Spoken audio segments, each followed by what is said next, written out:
Salam koperasi, selamat berjumpa rekan-rekan para pegiat dan pecinta koperasi.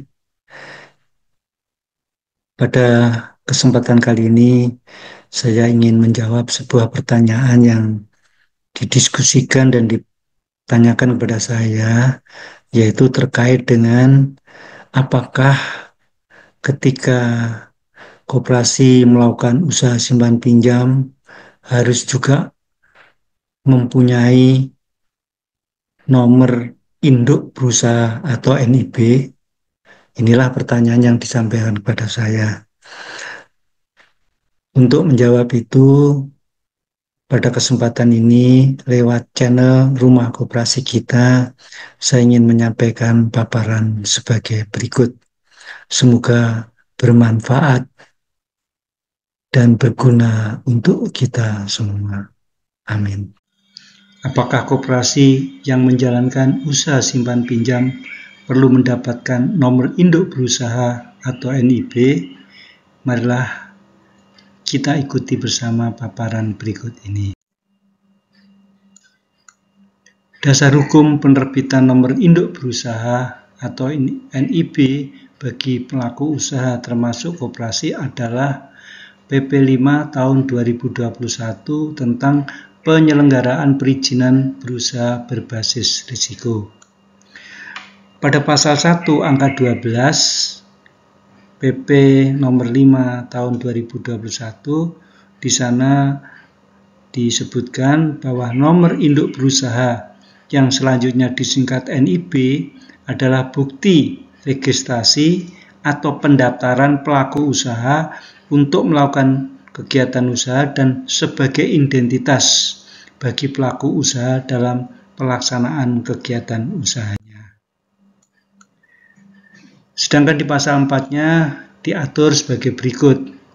Untuk memulai dan melakukan kegiatan usaha, pelaku usaha wajib memenuhi persyaratan dasar perizinan berusaha dan atau perizinan berusaha berbasis risiko.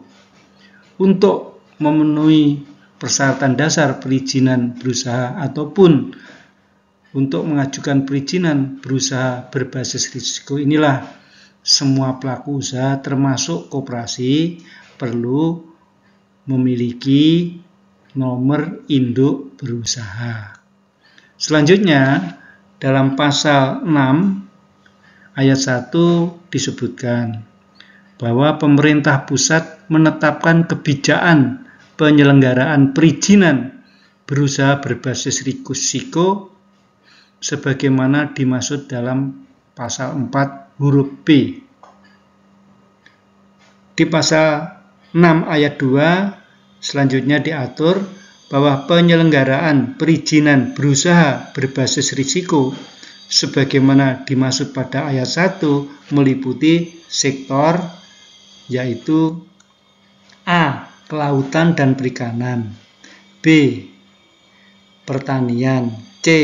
Lingkungan hidup dan kehutanan. Selanjutnya, D adalah energi dan sumber daya mineral, E.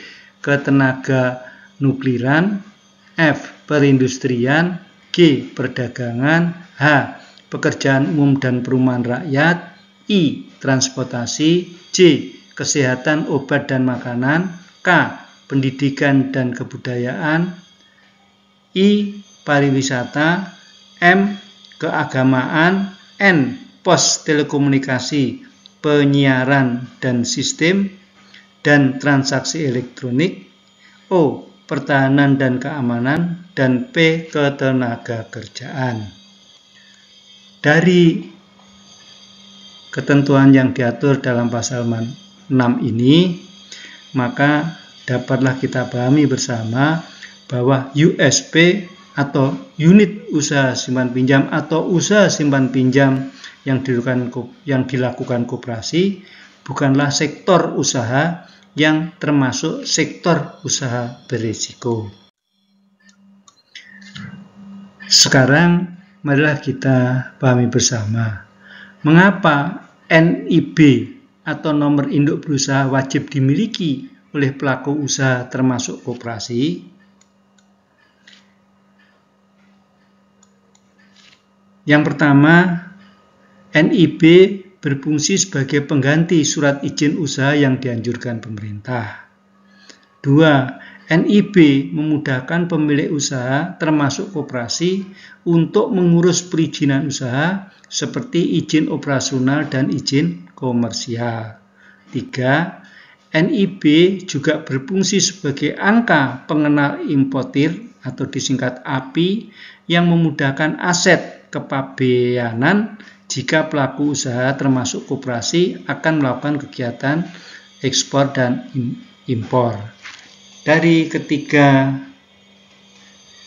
poin ini dapatlah kita pahami mengapa NIB wajib dimiliki oleh pelaku usaha termasuk koperasi. Karena pada ikatnya NIB yang dimiliki oleh pelaku usaha termasuk koperasi akan membantu ketika pelaku usaha atau koperasi itu mengurus perizinan, baik itu perizinan operasional maupun perizinan komersial maupun fasilitas lain yang dapat diperoleh koperasi ketika sudah mempunyai nomor induk berusaha.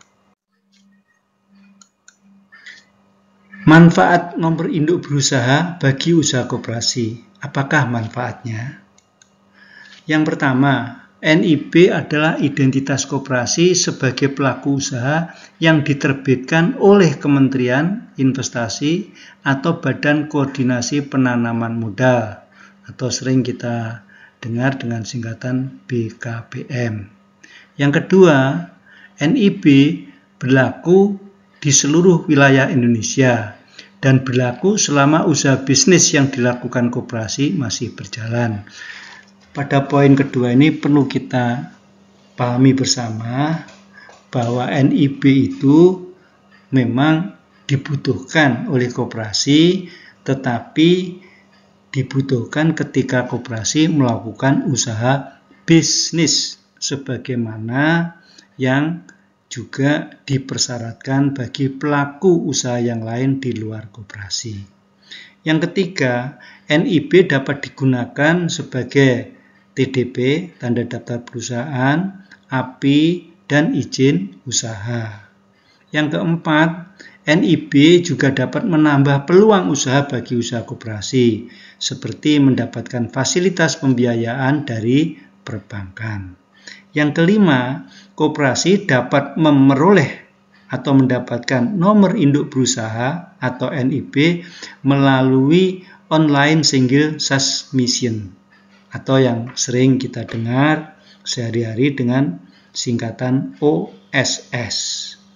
Yang keenam, pelaku usaha termasuk koperasi yang sudah memiliki izin usaha dan izin komersial atau operasional namun belum mengantongi atau memiliki NIB, maka wajib mendaftarkan usahanya melalui sistem OSS.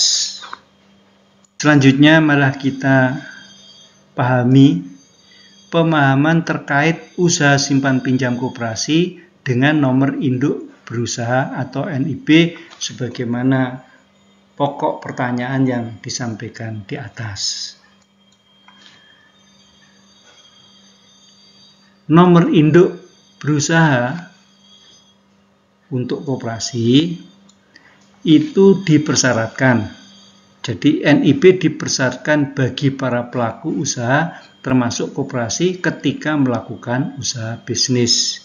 Jadi ketika koperasi, sebagaimana juga pelaku usaha yang lain di luar koperasi, ketika melakukan usaha bisnis perlu memperoleh atau memiliki nomor induk berusaha atau NIB. Selanjutnya, perlu kita pahami juga, berdasarkan Undang-Undang Nomor 4 Tahun 2023 tentang pengembangan dan penguatan sektor keuangan dan PP 7 Tahun 2021 tentang kemudahan, perlindungan, dan pemberdayaan koperasi usaha kecil, mikro dan menengah. Di sana diatur bahwa usaha simpan pinjam adalah transaksi pelayanan, bukan usaha bisnis di sektor jasa keuangan.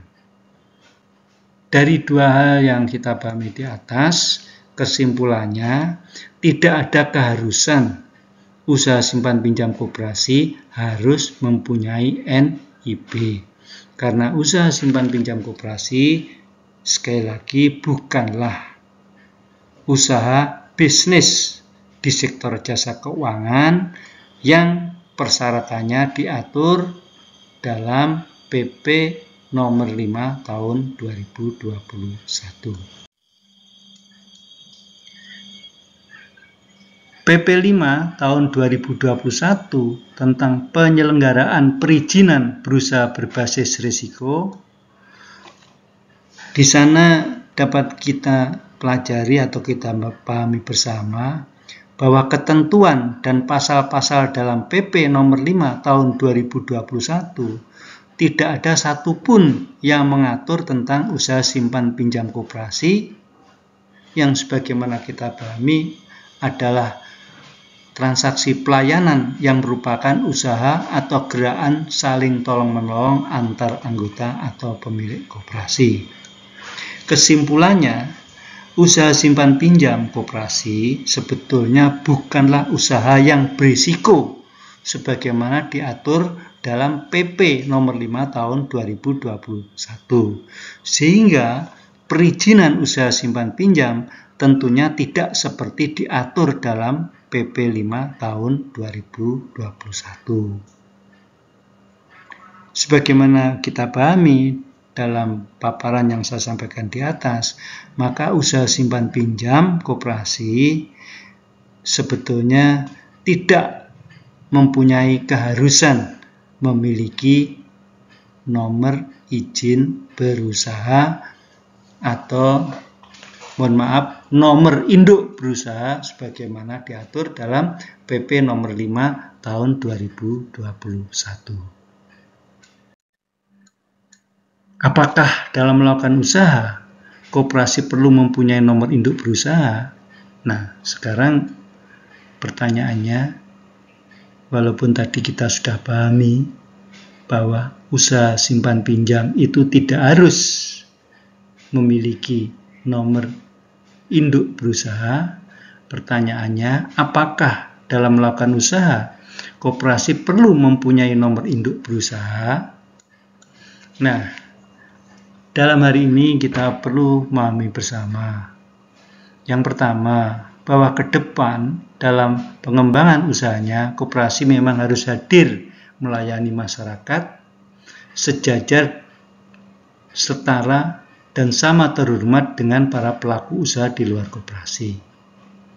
Kehadiran koperasi di tengah masyarakat tidak ada pilihan lain kecuali koperasi harus mengembangkan usahanya di bidang usaha bisnis.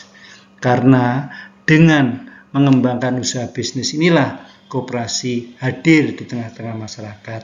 Koperasi dikenal oleh masyarakat sebagaimana juga para pelaku usaha yang lain dikenal masyarakat karena usaha bisnisnya. Yang ketiga, ketika koperasi melakukan pengembangan usaha bisnis untuk melayani kebutuhan masyarakat, disinilah koperasi harus memiliki nomor induk berusaha. Demikianlah paparan yang sederhana ini, semoga bermanfaat. Apabila ada saran dan sumbangan pemikiran untuk lebih memahami hakikat nomor induk berusaha atau NIB sebagaimana diatur dalam PP 5 tahun 2021 dalam penerapannya dalam tata kelola usaha koperasi, dipersilakan menyampaikan dalam kolom komentar. Terima kasih, semoga bermanfaat.